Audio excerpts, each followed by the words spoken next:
Hello, everyone, and thank you for joining us today. We're so excited to have you here for the NJBIA 6th Annual Business Leaders Forum. This panel today is all about managing culture virtually. So let us start by introducing the panelists and their backgrounds. You can also see their bios on the NJBIA website. Donna. Excellent. Well, hello, everyone. I am thrilled to be here. I am Donna Miller, president and founder of C3 Workplace, and for the last 25 years, we've been helping companies start and grow by providing flexible office space, all kinds of administrative, back office, bookkeeping support, and I pretty much live in the realm of business consulting and coaching now. And I love talking about this topic because I now have a team that runs my business without me, but that comes from somebody who used to be a first-rate micromanager. So I know what it's like to do it wrong and then get some help and learn how to do it right. And trust me, culture is everything, especially today. So thanks for having me here. That's great, Donna. Rachel? Hi, everyone. Rachel Durkin at Paradigm Marketing and Design. We're a web branding and marketing agency. We have helped, over the last 10 years, we've helped over 100 companies make millions of dollars and achieve their revenue goals. We specialize in working with companies that have a consulted sale and a sales team or a sales leader, and we help them figure out how best to strategize their marketing into their sales funnel in order to achieve their goals. Definitely done that for us, Rachel. Laura. Hi, thank you, everybody. My name is Laura Crothers Osborne, and I am the president of Crothers Consulting for the last 10 years. We work with high growth clients in the small and middle markets on their HR needs as well as leadership coaching and development. And we've been working with many clients over the years and certainly find ourselves super busy in this time of remote work and COVID and Black Lives Matter. So happy to be here today and meet you all. Thank you, Laura, and I'd like to introduce myself. I'm Claudia Pergola. I'm the Chief Operating Officer at the New Jersey Elder Law Center at Goldberg Law Group. I was instrumental in building NJLC from the ground up and implementing a streamlined procedures-based model for the elder care industry, which I've turned into a book called The Law Firm Revolution. I'm currently working on my second book about caregiving for my grandmother, and at New Jersey Elder Law Center, we help those families suffering with those who take care of someone with a long-term care crisis. So I'm really excited to have you all here today. So I want to jump right into it. Donna, let me ask you the first question is, you've been promoting work-life integration for years, and you and your team have worked remotely. So what's different for you now? That's, it's a great question. And, I mentioned how I'm a recovered micromanager. And the truth is, when I started my business 25 years ago, my children were 10 and 7. And mostly my number one was I wanted to be a mom who was present for her kids. And so I set out to create a business that would fund my life. So I kind of worked from the end forward. And I think that the truth is, what I've always known for sure is that when you are flexible with your people are flexible with you. So to me, work-life integration is a great strategy to build culture and to build teams that become exceptional performers. So I've said several times lately that it's like everything is the same, but everything is different. So I've always run a virtual team. I mean, I have a few people in the office and I have a lot of people virtually. But what I find is very different now is I don't know that you can communicate too much at this point. I think every person on your team needs something different. And as leaders, it's incumbent upon us to really pay attention to the individual needs of every team member. Some people are far more okay than others. So we are having more Zoom and virtual meetings, which, you know, as the business owner and as somebody who is, you know, very big on ROI and cost accounting, it's like all those meetings, it's like, but it's an investment and we have to do it. I have to keep everybody healthy. So I believe that in this environment, communication has always been important. What I'm trying to do is to be goal-oriented with my team as opposed to task-oriented, letting them decide what the steps are to get to the goal.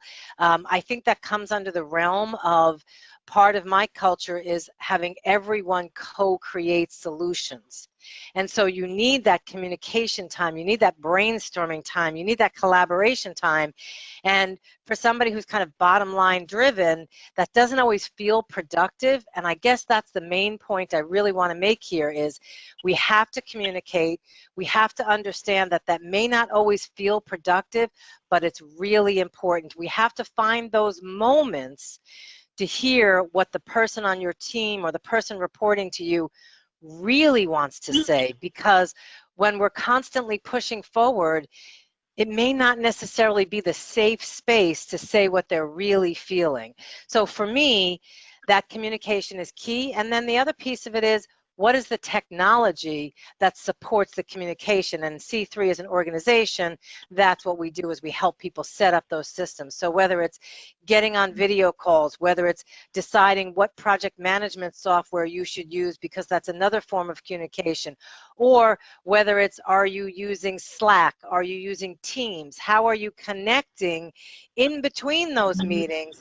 I mean, I know it sounds like a lot of communication, and it is, but to me, that's the glue that I believe is holding us all together right now with this kind of one-dimensional, you know, we've got all this video, and the other thing is, you know, pick up the phone, old school a little bit. So that's kind of what I'm seeing from where I sit. I don't know, you know, what our other panelists would have to say in that regard. So Donna, I'm always intrigued with how you run your business, especially since you have everyone else running it. So my question is, to elaborate on that, is as a manager, you want to keep that communication. You want to be that leader that makes the culture an open dialogue and wants people to give their feedback. But at the same time, when do you know when you're scheduling maybe too many meetings or too often? It's a great question. That's a great question. And I'll give you an example. I don't have the black and white answer to the question, and I think the answer is going to be different for every organization. We've broken my group into two teams. They're each working on strategy. Everyone co-creates our strategic plan going forward. And we have these events that we're doing, and we're making them regular events on particular topics. And we needed to name the segments. Now, I can sit there with a pen and paper and a whiteboard, and I can name the segments. But that's me doing it, not them. Well, it took a couple of meetings, and I couldn't seem to get my point across that we need names. Like, I was like, I don't want to be the creative one. I wanted somebody else to come up with it. Well, it was funny because we were meeting weekly on this, 30 minutes. I don't do more than 30-minute meetings. That is one thing. We book 30-minute meetings, period. If we need more time, it goes to the next meeting. But this morning, on the third meeting of our naming conversation, within 6 minutes, we had it nailed. So it wasn't the 6 minutes, it was the 2 prior meetings that got everybody thinking. But I will say this, as an organization who tracks cost accounting and billable time, we've recently set up a new project in our QuickBooks that we do time tracking in through T-sheets for meetings. Because as the business owner, I kind of want to know how much is too much. So we now have a new category. Any meetings go into that. So on any given month, I can actually answer the question, which I don't actually have an answer for now because I don't have the data, but it's important.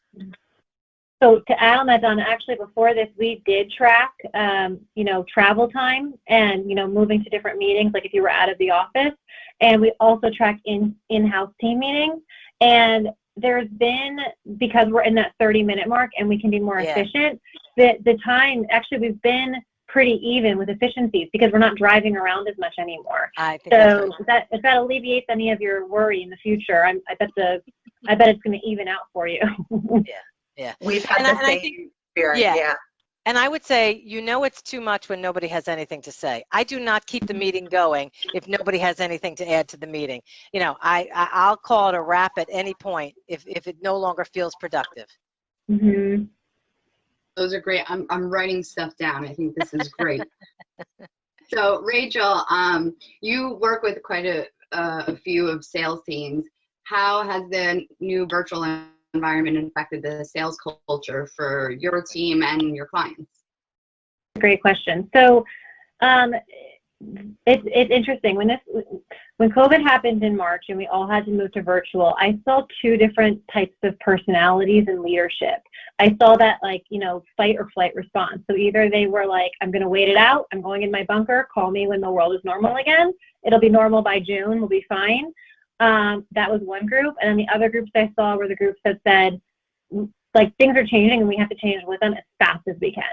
And those groups are the ones that kept their sales up and are actually doing better in a lot of cases than they were before. The other groups, I've gotten calls now where they're like, our sales are down 95%, we have to do something. And I'm like, you're late, we can still do things, but you're pretty late.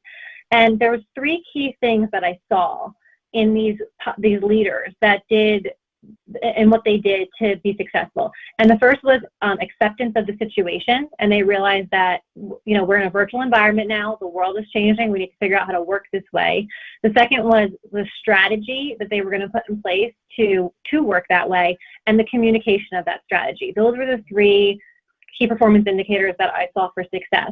So when and in doing that, there was a lot of collaboration. So they sat down in a virtual room, and they brought everybody in. And they said, listen, this is the situation we're in now. This is what's going to happen. We need to figure out new key performance indicators, new strategies for growth, new metrics, numbers. And I got to tell you, as a marketer, we had written all of our marketing plans in January, and it was just like we wiped the desk and rewrote everything. Mm-hmm. So it was almost like starting a new business for a lot of our clients, in a sense, because they had to create new standard operating procedures. And new strategies and approaches to selling. And the ones that did that and collaborated as a team and kind of wiped the slate clean and started to plan from scratch as fast as they could are the ones that are 60% above expected goals, 70% of expected goals right now. So the two things, if I'm going to take it away, was collaboration and strategy to achieve those goals. So I saw that too. I saw a lot of people panicking and a lot of money that they were investing in their companies, they just retracted. It was just bare bones necessity. But as far as the marketing for your team too, how did you keep the culture and not go into that panic mode response as a leader? So we've always been almost probably like an 80% virtual company. We did, often meet 1 or 2 days a week. Part of the team that was in New Jersey would meet in the office, but the rest of us were pretty remote generally. So this wasn't a huge shock for us. But what we did do is weekly when we had our team meetings, I would kind of give a state of the union, and I would be brutally honest. Here's what's happening in the company. Here's what's good. Here's what's bad. Here's what we think we're doing about it. Does anybody have any ideas? And we were as brutally honest as we could be the whole way. We didn't do any layoffs. Thank God we didn't have to, but we were honest about what the situation in the company was, what our concerns were, when things were bad, when things were good. And the honesty invited collaboration and idea sharing. And it also made everybody work twice as hard, not so much for their job, because they weren't, I was pretty honest, nobody was worried about getting fired, but to make sure that the company thrived as a whole. So I think that the open communication, and I think that's true whether you're in a virtual environment or a remote an in-person environment, but the over communication was really important. The other thing I will say is, this doesn't exactly relate to your initial question, but one of the challenges that I've had in the past with communication in a virtual environment is that it's really easy. I don't know about you guys. When I sit at my desk, I've got my computer, my email binging, my Teams chat can come up. I can be on a Zoom meeting and I get 3 alerts. My phone will start dinging with a text message. There's too many forms of communication, and it can be very stressful and overwhelming. And so I've kind of made a general rule. There's no text messaging in work. If you want to text me a funny picture, that's fine. But if you expect something back or it to be filed somewhere, like, forget it. And I say the same thing to my clients. I say the same thing to my team members.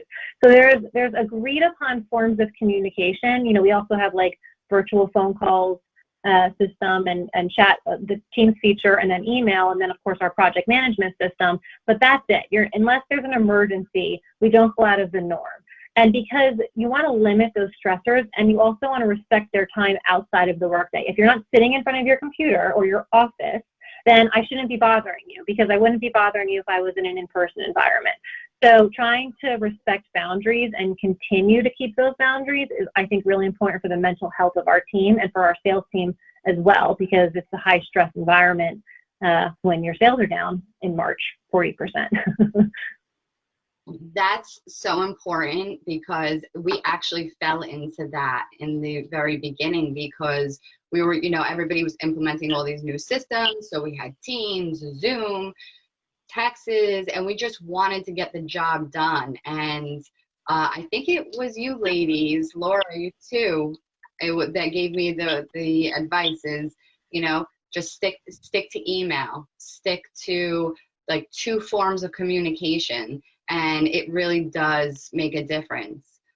So talking about kind of being all over the place, I'm hearing companies are still not getting it, and it's not just the multiple avenues of communication, but they're just struggling with working remote. It goes on longer, and people are really feeling disconnected and burnt out. So Laura, what are you recommending invigorating a productive culture?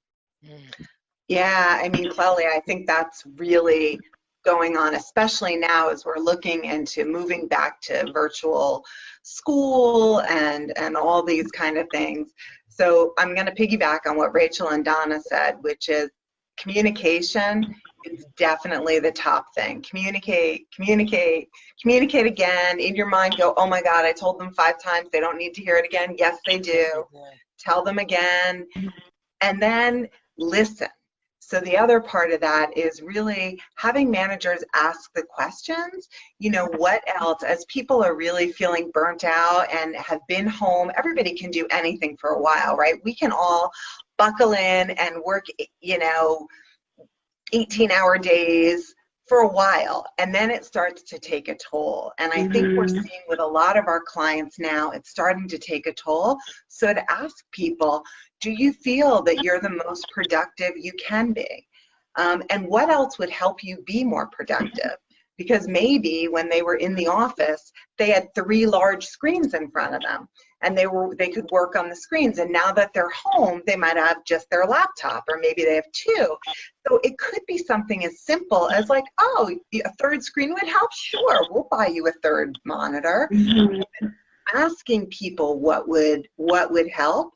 I've seen a lot of companies, we've done great surveys kind of saying, do you feel you're as productive, more productive, or less productive? And if you're less productive, why? And what can we do to help? And then listen, because sometimes the best ideas are actually, most of the time in my case, the best ideas don't come from me, they come from the people around me, right? So asking that, and then trying to find ways to do fun. So I think in the very beginning, well, not quite the very beginning, because everybody was in shell shock, but like a month in, everybody started fun, and then summer came and everybody kind of stopped. And so thinking of ways, you know, now that we're not really homebound anymore, can you have a parking lot, you know, lunch where everybody comes together? Can you meet with small groups at your house or at a place like Donna's where she's cleaning the room, so I don't have to clean my office space because I'm not going there yet, but I can go to her office space with 3 people and let her clean it, right? So coming up with other ideas to like see people, I think has been helpful right now. So I know I just got done with a backyard meeting before I came here, you know, with some folks, because it's helping people invigorate. It's just to see each other a little bit. I completely agree. I actually kicked both of my kids out, which was step one of making me happy, although I love them.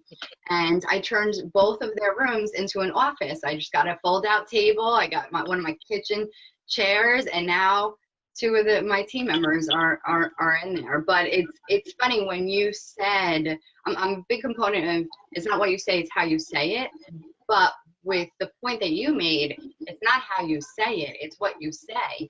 And sometimes it's the simplest questions that you just need to ask. So, you know, what do you need to make you productive? And when you said, you know, do you need 2 screens? Do you need 3 screens? You know, we were all shaking our heads. So, you know, those are important points to take away. So, Donna, I love your culture because I know so many people on your team, so it shines through them. So how does your culture come to life, and why is it so important to you? Oh, that's great. Well, to me, culture is everything. You've probably heard this, you know, culture eats strategy for breakfast. I say culture eats strategy for breakfast, lunch, dinner, and snacks. I think, you know, this goes back to Simon Sinek and how great leaders inspire action, and people work with you or buy from you or conduct business with you because more so because of why you do what you do than what you do. And so I think the culture piece comes back to getting clear on your own mission, values, vision. And for me, even 25 years ago when I was a terrible micromanager, I unintentionally had opened a values-driven company. And I got very strategic about that probably 10, 12 years ago. So I think culture is steeped in what you believe and the way that you build culture. And I know Laura has way more information on this than I do. But the truth is making sure you hire people. For me, my hiring process is first about values. If they don't get what we stand for, then I can never teach them how to set up somebody's CRM. Anybody can learn how to set up CRM, but they have to be aligned with our values. And so what I have found is that when you get clear on who you are and you put that out there in the world and you articulate it and you're strategic about it, guess what? That's exactly what comes into your life. And it's not just the people I hire, it's all of you and the people I work with. And I think that adversity makes or breaks culture. And maybe what I actually mean is adversity, it's like they say when people get more money, it doesn't change the person, it just amplifies who the person was. I think the same thing happens with culture. Adversity amplifies the culture, and that's either positive or negative. And you can course correct, and Laura's definitely the best person to tell you how to course correct. But for us, and not unlike what Rachel was saying, when this first happened, I have smart people who work for me. If I don't talk about the challenges in front of me, they're just going to get more anxiety because they think I'm trying to hide something from them. Yeah. So, I mean, I don't share every detail of my P&L with them. I share it with my managers. And I did. That was the first thing I did was I brought my managers in and said, okay, let's look at the P&L. What are we going to do? And I know all of you did that. We did the PPP loans, and that was an exhausting time. But once I got past that initial financial analysis and shoring up of cash, it was, okay, team, what now? And my goal, and this started, you know, a while back, but my goal was to get everyone on the team selling. I only have 10 people who work for me, so maybe it's easier for me. But the truth is, if I'm working largely as, you know, CEO and driving the company forward and working on strategy and strategic partnerships and those things, my people who work for me are actually in a better position to identify opportunities because they're on the front line. So just like we ask them, you know, Laura, you asked, what do you need? Do you need a monitor at home? Well, I said to everyone, what do you see going on around you that you think you can do, that you think can help drive the business forward? Tell me, C3 team, how do we get everyone selling? And it was amazing how the bookkeeper had this fantastic idea and the front desk gal had an amazing idea. And so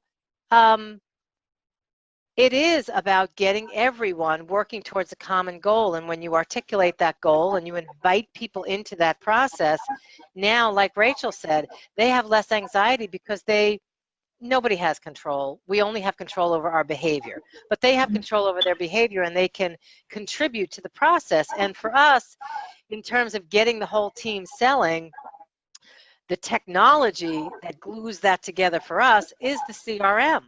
So if Ellen's talking to someone, she puts notes in the CRM. If we do an event and we collaborate with Paradigm Marketing and Crothers Consulting, all that ends up in our CRM. So when something pops and I look at someone's record, I can see exactly what's going on. I had someone call this morning who was a client 4 years ago, and they used our telephone answering. We did what's called porting their number out. 4 years later, he can't find his phone number, and he was a little accusatory about us having done something wrong. And I went in our CRM and I saw all the notes from the conversation, and I said, here's the letter we sent you, here's what we talked about, and it just shuts it right down. So it's having systems that support the overall goals. So I think everything we do to build culture is driven with human interaction, but it's supported with technology and systems. And that's why I think it's so important, because this is how you scale a business. And I don't believe that bigger is always better, but I absolutely believe that profitable is better. And this, again, contributes to that profitability. I'm ranting. I'm going to stop now. You can tell you're excited. And there's so many points in there, and I agree, bigger isn't always better. And the beautiful thing is when you work on all this, it shows to the client, and you're working then on your customer service. So absolutely. And in teaching my people to think like this, that's how they show up for our prospects and our clients, and what value we're bringing to the table. Absolutely. And when you're bringing them into the conversation, you're helping somebody grow. It's employee development. Like you're teaching them on why they're doing something rather than just doing it. So that and that's the problem that I find as a leader when I see, I was part of a large law firm, and I see that time is valuable and that it's hard to spend time to teach somebody what to do and why they need to do it. So instead they tell them, just do this. And then next time it's going to come up and they're going to do the same thing. So if you spent that extra 10 minutes explaining why, it goes a long way. And that, again, it goes to communication and it has to do with culture, because you're investing your time in your team, and that it pays back in spades. So Rachel, not only are you a marketing team, but you're a consulting company. And how have you and your team continued to provide value to your clients? Like what type of problems have arisen, and how did you combat them?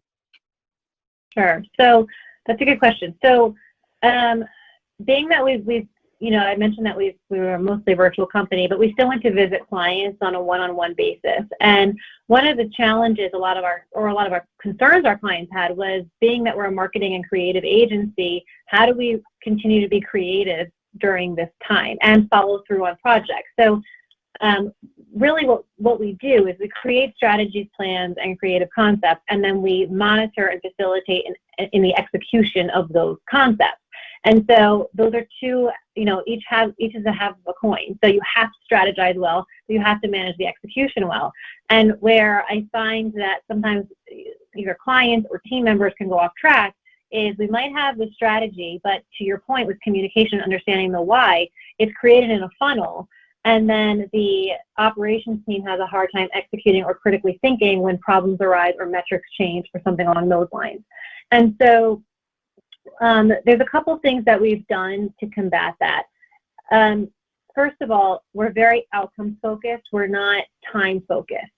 So at the end of the day, getting to the result in the most efficient way possible it doesn't matter if it takes you 5 hours or 20 hours, let's just get there in the most profitable way possible for our clients. So the first thing that I would say is project management systems and tools and standard operating procedures. Those are so huge. I mean, again, we're able to look, to Donna's point, we're able to look back, we'll see exactly what happened, where something went wrong, if something went wrong, if we're ahead of schedule, if behind schedule, and keeping clients on task, which is always really important. The second is communication. So quick story about that whole why concept, why you're doing something. I had an employee, or I have an employee, she's like a marketing coordinator level, she does a lot of the execution that the strategist planned. And she was really struggling for a couple of months. You know, she wasn't really following through on things. She was missing deadlines, and we had some real concerns. And I realized, you know, she had an amazing manager. I spoke to her manager about it, and she said, you have to explain the full why to her. If she understands the big picture, it will work much better. And because I was managing her on this one project, so this was my fault, I guess. It was definitely my fault. But and I was giving pieces. And when I gave her the full thing, I didn't have to do anything. I didn't even have to check in because I was getting reports, I was getting the information, she was taking it to the next step. So making sure that in those meetings where we're trying to keep them 30 minutes, instead of saying, okay, here's the tasks I have for you to do, have a nice day, the first thing I do, you know, is go over the entire plan and why we're doing it, even every minute detail of the decision. And then I say, here's the tasks. And that is a huge help in ensuring that everybody understands and is able to critically think when problems arise and react quickly. The second, and think about it, if you're in an environment where you're like an open office, if something comes up, you can say, hey, Rachel, this just happened. What should I do about it? And it's easy for me to spit back the answer. That's not the way here anymore. So encouraging them and enabling them and empowering them to think critically is so important to figure out when they should be asking questions and how they should be making decisions. The second is fostering creativity. So that's always challenging, right? It's hard to be creative even in a room with lots of people, but how do you foster it when you're in a virtual environment? And so Donna actually gave me one good question I followed the other day, Donna. If you were on a deserted island, what's the one food you would bring? And but starting meetings with questions like that allows you to open up your mind. And it was interesting to me how people think differently. Like, you know, certain people were very practical. I'm going to bring peanut butter and I'll survive on it. I was like, I'm going to bring a hamburger that's fully loaded because I get like 6 meals in one. But somebody else like a burrito. I'm like, that's even better. But so it's actually interesting to think how people think differently and to laugh a little bit. It took 5 minutes for us to go through that. And then we were able to start thinking a little bit more creatively. The second thing is making sure that you're hearing people. So I think Simon Sinek was the one that you, not leaders eat last, Donna, what's it? We're leaders speaking last. So, yeah. So when you know, this is very hard for me to do, but when I'm in a meeting, I try to like be very quiet. Here's our challenge. What's your ideas? Because if you walk into a meeting as a manager and you say, here's the problem and here's what I'm going to do about it, especially in a virtual environment, it's so easy for you to be the other people to be like, I'm just going to do my email until they tell me what to do. But if I say, hey, Claudia, what should we do about this? They're paying attention, they're engaged, and you're fostering creativity. I also have to say in this process, and like of course, I would never wish COVID or this pandemic to happen, but I actually think this is the best thing that's happened to my business in a very long time. I didn't think that in March or April, but I think it now because it has forced so much innovation. It's really stretched us and made us uncomfortable.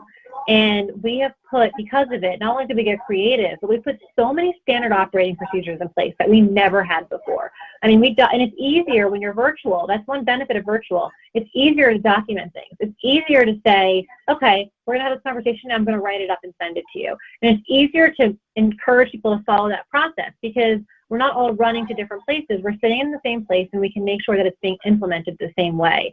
And that has really helped us to grow very rapidly. And the last thing I'll say on that, which has been really good for me as a manager, is I will explain something like a process. Okay, you know, here's the process that me and my management team decided on. And I'll explain it to the team. And then I ask the team to write up the process I just told them about and send it back to me. That's great. And then I look at it and make sure they understood it. And then they go and implement it. And then it's their job to implement it, not mine. In fact, I'll go to them and be like, what was that process again? I just like stay out of it to make sure I don't mess it up. But so that type of communication, virtual can actually be a benefit in some instances. And so I have a feeling that when the world does get back to normal or you know, the new normal, I think virtual is going to continue to be a really big part of our lives. But because it does have some benefits if we leverage it appropriately. I completely agree. We have definitely changed our process rather than, meeting our clients in person and signing, their estate planning documents. We're going over the phone, then we're going to their house, like in their garage or, in the gazebo, and signing 5 minutes and then leaving. And it's, for some reason, you would think that that was very impersonal, but it's actually become very much more personal for some reason. So I agree. And a lot of people are saying that, they don't know what their teams are doing. It seems like they have more time on their hands.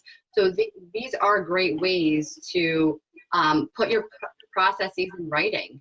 And I do the same thing because I'm very short in my direction.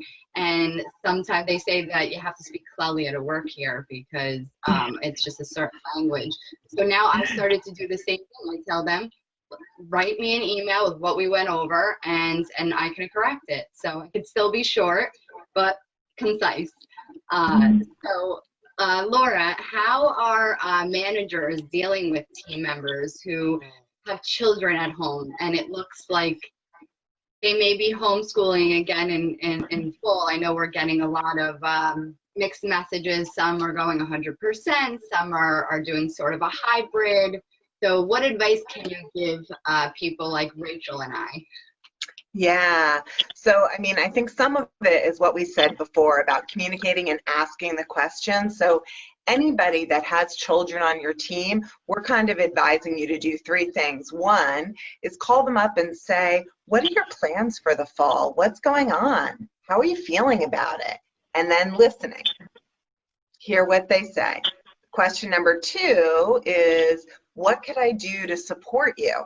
Especially if what you hear is this is really difficult, right? What can I do to support you? There are companies doing all kinds of things. There are companies creating little groups for kids to study together, and they're hiring someone to like man the group. There's all kinds of creative things being done. And maybe some of the other suggestions are around job sharing. So you've got that parent who in a lot of cases, from statistics, still tends to be the mom. We're calling them the working COVID moms who are trying to manage their 6 and 7-year-old to get them on Zoom to go to school, and then they're doing work till 3 in the morning. And they've been doing it for a while because they want to keep up with their job and their career that they've put so much time into, and something's got to give. Right? They're not seeing an end in sight. So it's helping them realize you're not going to kick them to the curb. They're not going to lose ground that they've gained. We're not going to go back as a society to, women not being equal because they've had to take care of their kids for 2 years at home. God, I hope it's not 2 years. I didn't really say that. But honestly, we're saying, what can we do to help still give you meaningful projects, but be flexible because we know the reality of what you're living in because you've just shared that with us. So, might a job share work with you? What kinds of projects are you able to do that have those start, stop as you're on and off school with your kid during the day? What kind of client interaction are you able to have? And really having that conversation. And then the next step would be to try something. So I suggest to the business owners that you don't say, okay, this is the new way forever, but that you say, Rachel, I heard what you said about that. It sounds really difficult. You wanted us to allow you to work 20 hours a week instead of 40 hours a week. Why don't we try that for the next month and see how it works? And let's get back together at the end of the month and talk about what went well, what didn't go well, what's dropping. So whether it's flexible hours, setting goals like Rachel said, and Donna, telling them this is the end result I want, but I'm okay with you getting there whatever way you get there, and maybe the timeline gets spread out a little bit longer than normal to try to accommodate your situation, or a job share. But try it and see how it works, and then come back together and ask the questions again and modify. So those are some of the things we're working with clients on. That's important. And what you guys have been saying about explaining why, and during that conversation, not only are you working on communication, but like you said, Laura, you'll come to find that maybe that's where they do get to be creative because they're naive. So they get to look at things from a different lens and say, you know, well, maybe we should do it this way. And that doesn't mean that you always have to accept, you know, their suggestion, but at least you get to hear them and you get to open up your mind and learn. Now, whoops, I wanted to toss in one creativity tip. Rachel had talked about one with, you know, asking about what would you bring on an island. Another one that's good to start a meeting is to get people up and out of their seats. So say, okay, everybody, 3 minutes, get up out of your seat, go find something in your house that you should get rid of and come back and tell us why, or go find something in your house that really speaks to you, your favorite thing, or in your office, grab something from your desk and show it to us and tell us what this is about. And it does open up that other side of your mind to get creative, and it also gets them out of their chair. So I've been trying to have people go on these little scavenger hunt for things, and they come back and they're like, this is my whatever, Aunt Millie's picture. That's great. That's great. One of the things we do, just to jump in on that kind of thing, I love the idea of, you know, bringing back show and tell, which is basically what you're saying, Laura, which I love. We've been doing this for a while, and we're making more of a conscious effort now, but we make sure and we encourage the group to, you know, via Teams, we have a full team chat, but to give a shout out to someone when they did something that was good, whether it's personal or not personal. And sometimes I will give a team member a shout out for taking a break, because that's the other part about maintaining culture and leading teams in this whatever this is we're currently in. I really believe, and you know, I started early about work-life balance. It's different for every person. You know, you have to understand how your kind of body clock works, and especially if you have young children. I mean, I have someone who has 2 young children. They were both taking a nap. She said, I didn't sleep very well last night. I'm like, hello, go take a nap. I don't care that it's 2 o'clock in the afternoon. Go close your eyes for 30 minutes because you can, and that will help you. So I think as leaders, we have to support thinking outside the box in all different ways. And I think as you start to do that in small ways in front of your team, they get it, and they catch on, and they start doing the same. So one thing I started doing with that, because we offer unlimited time off as part of our benefits, but I find that they don't take it. So I'll even be like, you're taking off now on Friday. You're done. I have done the same thing. Yep. But so I have some employees with kids. You know, that I have one employee, a senior manager, who, you know, she does like a camp now in the afternoon with her kids, and then she goes back to work later, which is fine. But the one thing that I would find is, you know, if I'm at my desk all day or somebody else is, and they need to have a meeting, they'll send a calendar invite because the time looks open. So, and then they feel obligated to, like, while they have their kids, trying to have this meeting. And so my instructions to everybody was, if you're going to be out, just put block on your calendar. You know, if you need to go somewhere, that way we won't inhibit on your time. We understand that that time is blocked. But I think that's really important because we live now through our virtual calendars, and then there's a guilt factor about declining a meeting. So being able to time block personal time to me allows me to make sure that I'm not infringing on anybody's, you know, personal time and vice versa. So that's just a rule that's been really helpful to us. Yeah, we've even encouraged our at-home moms to bring their kids onto the Zoom meeting. So, you know, we get to see our team members' children, and the kids love it. And they just sit there on their mom's lap, waving, you know, and so we've invited those coworkers into the meeting. My son walked in with no pants on the other day. So it was, he's 4 though, so it's not that bad. I was like, okay, it's time to go back outside. Get under the kitchen table, hasn't he, in some things? So this whole conversation has been great. I would love, Laura, do you have suggestions somewhere, maybe on your site, or a giveaway that you can give away to everyone on suggestions on how to start a meeting? Because I'm finding that a lot of my colleagues are talking about this conversation now, like, oh, another Zoom meeting, oh, another Zoom meeting. So it's kind of like status quo. Do you have something that you can give away? Yeah, so one of the things that every company is a little bit different, right? And so what we're offering is a 30-minute consult with me or any of the HR experts from our team. And based on what you're looking for, we can give you some ideas and suggestions. So that's kind of our giveaway around those things. That's great. And so my question for whoever wants to jump in, we're talking about communication, and obviously it has to do with the virtual environment right now, but there are some individuals that like to over communicate on the team. So for those individuals, and they not only affect your work productivity and their own, but those around them. So do you have suggestions for managers on how to be a leader and listen, but cut them off? You know, that mute button is wonderful. It's like a, You know, people like, oops. No, seriously. I mean, I think I find I facilitate a lot of meetings. We facilitate CEO roundtables and HR roundtables. And one of the things we do is we time people.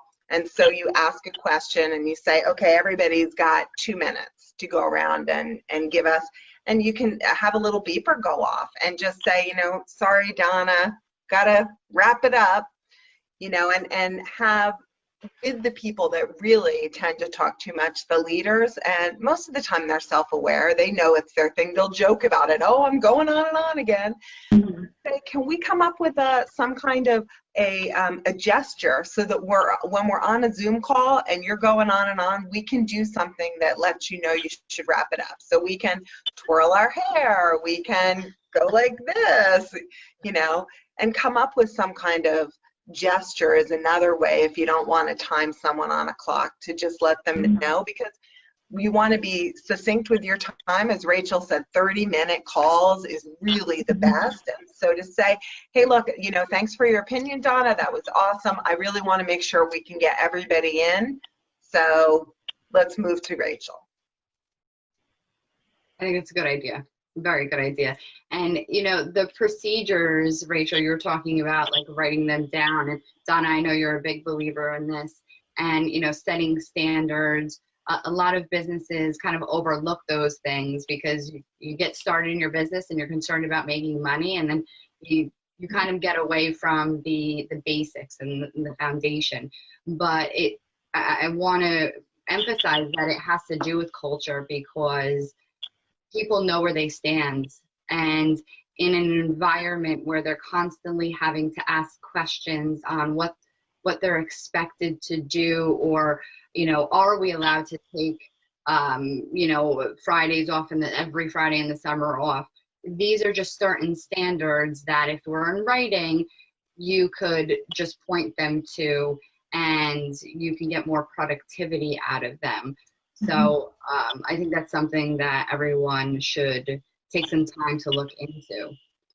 You know, the other thing that I think has been very good for procedures and culture is because everyone had to pretty much overnight, if they weren't already, become more comfortable on video.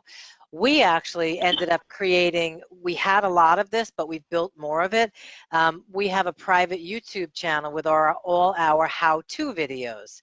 So if you want to know how to set up a template in Zoho, we have a video. And Rachel's going to like this. We will also use those for marketing. It's what we do for a living. So I think, you know, when you can, you know, hit 2 birds with 1 video, it's working smarter, and I think that's what we're all trying to do at the end of the day. Absolutely. So I'd like to hear maybe some takeaways from you ladies, since we've covered so much about communications. I have a whole slew of things here. I'm definitely implementing the go find something in your house. Me too. That is a fun fun That's a game. great idea. Mhm. That's a great idea. Rachel, do you have some takeaways? I'm just saying when Donna said, or when Laura was like, go find something you need to throw out, I was like, I hope nobody brings their husband in. Somebody brought that their would be picture of their husband once. Yeah. All the women are like, Anyway, I'm sorry. So my takeaways. You mean from today's meeting or offerings, or just clarify for me what you're looking for, Claudia? hey, listen, offerings are good, so I'm gonna hold you to it, maybe both. All right. So I think my takeaways today, for me at least, were implementing communication strategies, even in small bites. The one thing that I didn't mention, but I think it's been talked about a lot, is my COO, who manages the whole team day to day. She meets with everybody for 15 minutes every day. 10 minutes. It's literally a 10-minute meeting, and booked for 15 in case they need 5 extra minutes. But and then we say, who's overwhelmed? Who needs help? What are your priorities? And that's a huge, it makes sure that everybody's connected, but it also makes sure that nobody's infringing on anybody else's stress level. So if I know that so-and-so has 12 deadlines today, I'm not going to be like, I need this by noon, thanks, and walk away. So I think that's really important. So communication is number one, and then standard operating procedures that everyone understands the big picture why of, I think, is number two. From an offering, if you go to our website, paradigm-md.com, we have a ton of free download tools and webinars around marketing through a pandemic, marketing with partners and co-marketing strategies to lower costs and increase reach. If you're a nonprofit, we have strategies on how to reposition your nonprofit events so that you can continue to capture unrestricted income. So if you are looking for additional resources, you can find them on our website. That's great. Thank you, Rachel. Donna. Awesome. So I think, I believe knowledge is not power. I believe applied knowledge is power. So I hope that all of you who are watching this today will take one or two things and put them into action, because if not, we love spending time with you, but that doesn't have much of an ROI. So my action items for you are, if you do not have a documented mission, values, vision statement, I would encourage you to do that. I believe that is the cornerstone of your building culture. It's what you hold everyone accountable to, and first you hold yourself accountable to it, and you lead by example, and I think that also builds culture. And the other two things, and I've spoken about them already, but and Rachel mentioned it as well, I believe in all the communication, I get it, but unless you also back that up with technology and systems in the form of project management and CRM, I think that you're selling yourself short by not doing those. So those are things that we've done for ourselves, and building these systems is how I've built a company. I used to always say I have a company that runs without me. Now I have a company that's growing without me. We're talking big R word. Someday I will be retiring. Anyway, or maybe I'll be working from a beach. I don't know if anybody saw the article. Barbados is offering people this special visa to come live in Barbados and work for a year. I'm like, I am in. Anyway. But as far as an offer, if you visit our website as well, c3workplace.com, there is an operational assessment on the website, and it's a way to walk yourself through a few questions that will help you to identify opportunities that you will be able to improve some of your processes, and I will combine that by, I will personally offer you a 30-minute session. It's a discovery session. Where are you? Where would you like to be? And how do you line up the dots to get where it is you're trying to go? And I'm happy to do that. So you can email me or visit the website, donna@c3workplace.com. Thank you. Thank you, Donna and Laura. Yeah, great. So like Donna and Rachel, we have a lot of tools out on our website, and our website is crothershrconsulting.com. You can take a look at some of our tools. You can take a look at, we have started a lot of COVID resources, and one of them is we hold a CEO roundtable on the first and third Tuesdays, which many CEOs are a part of and are finding it really valuable as a way to brainstorm information about topics like these. And so there's a sign up there. We also have the free half-an-hour consult that I would personally spend time with folks on around their HR and leadership issues. We have a lot of new training offerings right now, because what we're finding is companies in this remote work time, without using their T&E money for all their travel, are finding they might have a little extra money, and now might be a good time to help your leaders get some new skills, help them manage people better remotely. And so, you know, that's kind of what's out there as well. And from a takeaways, I would say the big thing that I'd love everybody to take away is it's okay to have the conversation with the parent who has the young kids. I know people are like, we're not supposed to do that. It's okay to say, what are your plans for the fall? Is there anything I can help you with to be more productive? Don't make assumptions, but ask the questions and listen. So I think those are the biggest pieces I'd like people to take away today. Excellent. These are all great tips. I think my biggest takeaway is for everyone is taking time. Time is very important. Time is very valuable. Oprah says that it's the best gift that you can give yourself. So I think not only do you have to take time for yourself, you have to make sure that your team is taking time, and you have to take time to speak to your team. So as far as giveaways, I can't really give much away considering we're an elder law firm, but I know that a lot of caregivers are suffering right now trying to manage the work and home life balance. So we already give a 1-hour free consultation, so just feel free to go to the website, njelc.com. We'd be happy to have a conversation to see how we can help you. But ladies, I am so happy that we had this conversation. I took away some great tidbits, and I'll be implementing them. So thank you, and enjoy the rest of your day.